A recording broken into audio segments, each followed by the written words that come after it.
Ẹ̀yin èèyàn lè wò lẹ ṣe ẹ káàbọ̀ sórí Mashola Gist TV. Ṣé àlàáfíà ni àbá yín gbogbo lé ń kọ́? Bí a ṣe gbọ́ ọ, wọ́n ní Kábíyèsí wọ́n ní wọ́n dúró sí Èkó láti welcome President Adenikawo àti Queen Naomi padà wá sí Nàìjíríà o lẹ́yìn ìgbà tí wọ́n lọ sí Singapore. Ẹ̀yin èèyàn lé bí a ṣe mọ̀ ìpè Singapore tí Queen Naomi lọ ire àti àánú àti ìdùnnú ló mú wá fún àwọn obìnrin Singapore torí pé wọn ò fẹ́ kí Queen Naomi lọ. Inú wọn dùn láti rí Queen Naomi ní Singapore. Ẹ̀yin èèyàn lé ẹ jẹ́ ká jọ gbọ́ gist tèmi. Tó bá jẹ́ ìgbà àkọ́kọ́ tẹ́ darapọ̀ mọ́ Mashola Gist TV, mo kí yín káàbọ̀ sórí gist tèmi. Gbogbo ilé ń kọ́ ṣàlàáfíà ni mo bá yín. Orúkọ mi ni Mashola, mo máa ń sọ Yorùbá.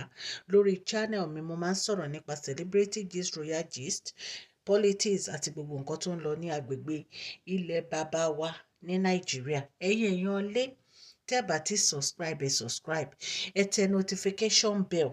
Ṣé ẹ rí notification bell yẹn ó wà very very important torí tẹ́ bá ti tẹ̀ báyìí tí n bá ti post any gist báyìí kí a lè máa rí gist mi. Ẹ̀yin èèyàn lé gbogbo bẹ́ẹ̀ ṣe ń gbọ́ mi tẹ́ ń dúró ti channel mi, inú mi dùn o. Mo dẹ̀ gbàdúrà wípé Ọlọ́run Elédùmarè á dùn ẹ̀yin náà nínú. Òkè òkè báyìí wà lọ́la yín á máa lọ, ọlá yín ò ní lọ ìsàlẹ̀ o. Ẹ ṣé mo dúpẹ́. Gist tèmi wọ́n ní Kábíyèsí dúró sí Èkó. Wọ́n dúró fún ọjọ́ ní Èkó.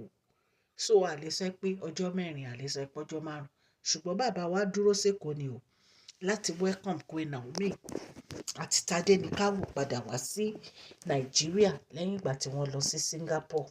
Ẹ jẹ́ ká jọ gbọ́ gbogbo adùn tó wà nínú gist tèmi. Bí a ṣe gbọ́ gan, wọ́n ní àwọn obìnrin Singapore yìí wọ́n ní ṣe ni wọ́n tún ní kí wọ́n lọ máa bá wọn bẹ méjọ̀ wọn o. A ti ṣe gist yẹn náà pé àwọn fẹ́ kí Queen Naomi padà wá nítorí pé wọ́n ní event kan tó ń bọ̀ èyí tó jẹ́ pé wọ́n fẹ́ kí wọ́n wá jẹ́ speaker níbẹ̀.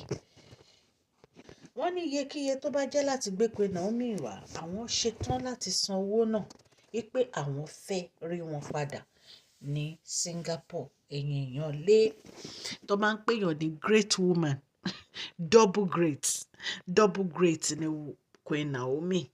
Ṣé ẹ mọ̀ pé tí peace Ọlọ́run bá ti wà nínú ayé èèyàn ó máa wà kiri ni. Kò síbi tó bá ń lọ báyìí wọ́n máa rí àánú, wọ́n máa rí peace, wọ́n máa rí ìyọ́nú àwọn èèyàn.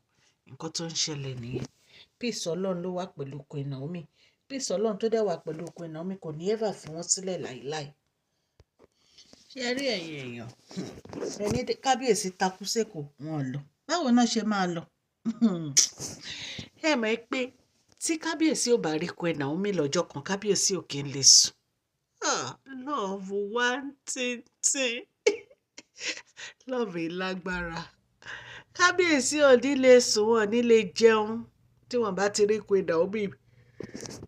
Ìfẹ́ là ń pè yìí. Kò ń ṣe ìfẹ́ ṣe karamata àbí kílẹ̀ máa pè. Kò ń ṣe ìfẹ́ làálì, kì í ṣe ìfẹ́ mọ́jú. Ìfẹ́ òtítọ́, ìfẹ́ láti inú ọkàn. Kábíyèsí nífẹ̀ẹ́ Queen Naomi. Ẹ̀yin èèyàn lé kì í ṣe kékeré.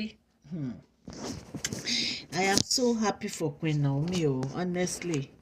Ẹ rí i pé àwọn olórí yìí, ẹ rí i pé every time ni wọ́n ń pariwo pé báwo ni ọkùnrin ṣe máa love obìnrin báyìí.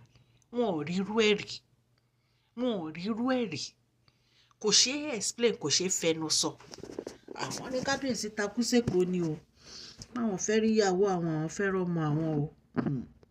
Wàláì kò sí iye ìyàwó tí Kábíyèsí lè fẹ́ tó lè dàbí Queen Naomi. Ẹ rí iye obìnrin tán ti fẹ́ ni. Ẹ rí kán rí peace. Tó bá ń pèyàn ní ìyàwó alálùbáríkà, ìyàwó ìdùnnú, ìyàwó aláyọ̀, ìyàwó olóríire, Queen Naomi ló ń jẹ́ bẹ́ẹ̀. Ìyàwó tó fi wọ́n lọ́kàn balẹ̀, Queen Naomi ló ń jẹ́ bẹ́ẹ̀. Ṣé ẹ mọ̀ pé bí a ṣe sọ, ṣé ẹ mọ̀ pé ìgbà tí Queen Naomi lọ sí Singapore yẹn ní Woodland ní Singapore, ṣé ẹ mọ̀ pé one of the pastors tó wà ní Woodland yẹn tó gbọ́ speech Queen Naomi tó jẹ́ minister, ṣé ẹ mọ̀ pé ó ń tiraka pé òun fẹ́ kí wọ́n name street kan ní Woodland yẹn ní orúkọ Queen Naomi. ṣé tí ò bá ń ṣe pé favour Ọlọ́run, ṣé Queen Naomi máa ríru favour báyìí? Ẹ̀yin èèyàn kan á wá lanu á máa pe Queen Naomi ní fake pastor. Ashley ò wá rí nǹkan míì sọ jí pé fake pastor ní Queen Naomi torí wọn forgive ẹ̀. Ṣé ìwọ mọ̀ pé iná ìṣìṣì kò gbúdọ̀ jóyàn lẹ́ẹ̀mejì? Èèyàn fi tinútinú ó fi fà ẹ́ mọ́ra, ò ń bọ́kọ ẹ̀ sùn, ò ń parọ́, ò ń pretend bí ẹ ń pọ̀ wá gbé sacrifice nínú palace, ó dẹ̀ ń ṣe nǹkan mi lẹ́yìn, ó wá ní kó tún gbà ẹ́ padà. Dúró ná, ṣóre pọ́dẹ̀ ní Queen Naomi ni? Ashley, do you think Queen Naomi is a fool? Kó tún gbé ẹ padà sínú palace kó tún wá ṣẹlẹ̀ kejì fún nítorí ó ti dáyàbá. Ó dáyàbá lápò ara ẹni. Àwa ayé àgbà ìpáyàbá ọba ni ẹ́. Ó kàn jẹ́ ayaba nítorí pé ó fẹ́ jayaba ni. Ṣùgbọ́n ìyàwó táwa mọ̀ tí Kábíyèsí fẹ́ tó jẹ́ Queen Kábíyèsí ó ní Queen Naomi. Anybody tí Kábíyèsí bá fẹ́ ayaba ni gbogbo yín. You are not queen. So kí wá ní tiwa pẹ̀lú gbogbo pé o fẹ́ gbé palace? Tí Kábíyèsí bá ní kó o má gbé palace, kò sí nǹkan tó lè ṣe, ò lè gbé palace. Ó máa dúró síbi tán bá fi ẹ́ sí ni.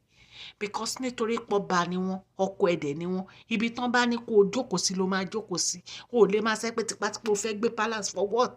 Ṣé ní gbogbo ìjà tó ń jà yìí, gbogbo ìjà tó ń jà yìí, tó ń wú, tó ń bẹ́, tó ń sunkún is uncalled for. Nǹkan tó pè ẹ́ ò ní kó lọ ra lé. Tó bá jẹ́ ilé ẹyọ kan yẹn náà ló máa rí gbà lọ́wọ́ Kábíyèsí, wàláì mú mi sí kó o sùn kó o jí. Ṣùgbọ́n kó wá máa halẹ̀ ò ní gbà. Kí ló fẹ́ ṣe náà? Wọ́n ti settle matter yìí. Àwọn ogun ọ̀run wọ́n ti settle matter yìí. Ẹni tó bá kọjú ìjà sí Queen Naomi, Ọlọ́run ló kọjú ìjà sí, kò jù yẹn lọ. So má ja ìjà tó lè fight. Má ja ìjà tó lè fight, Ashley. Jọra jókòó ara ẹ jẹ́ kó ra máa mú mi sílé tí Kábíyèsí bá rà fún ẹ. Má ja ìjà tó lè fight. Ṣé o ti gbọ́ nípa ibi tí Mariam lọ?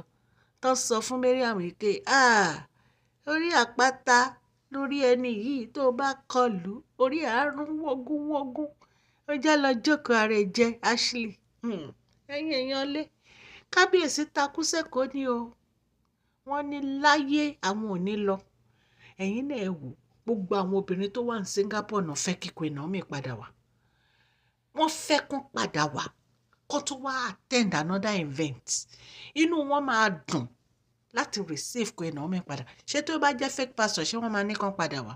O ò lè rí anointing yẹn lára Queen Naomi nítorí pé òkùnkùn àti ìmọ́lẹ̀ wọn ò lè jọ gbé pọ̀. Òkùnkùn kò lè dúró sẹ́gbẹ̀ẹ́ ìmọ́lẹ̀. Tí ìmọ́lẹ̀ bá dé, òkùnkùn máa paradà ni. So di ọ̀rọ̀ yẹn mú. Àwọn ọlọ́gbọ́n èèyàn wọ́n á understand ẹ̀. Ẹ̀yin èèyàn, bàbá takú sẹ́kọ̀ọ́ ni o. Bàbá wa Adéyẹyè Ògúnwùsì ẹni ìtàn Kábíyèsí múná gbálájà forí adé. Wọ́n takú sẹ́kọ̀ọ́ ni o pé láyéláyé àwọn ò lọ o. Àwọn ní láti welcome ìyàwó àwọn àtọmọ àwọn padà wá sínú palace nítorí nǹkan tó ń dùn Kábíyèsí nínú ayé Queen Naomi ó pọ̀ kò ṣeé fẹnu sọ. Ẹ wá ní kan kúrò ń bò. Ẹ̀yin èèyàn tẹ́ ń gbọ́ mi, etí yín kò ní di o. Ọwọ́ yín ò ní kan ìsàlẹ̀ àpò. Òkè lọ́lá yín máa lọ. Please share this video, like and subscribe. God bless you all.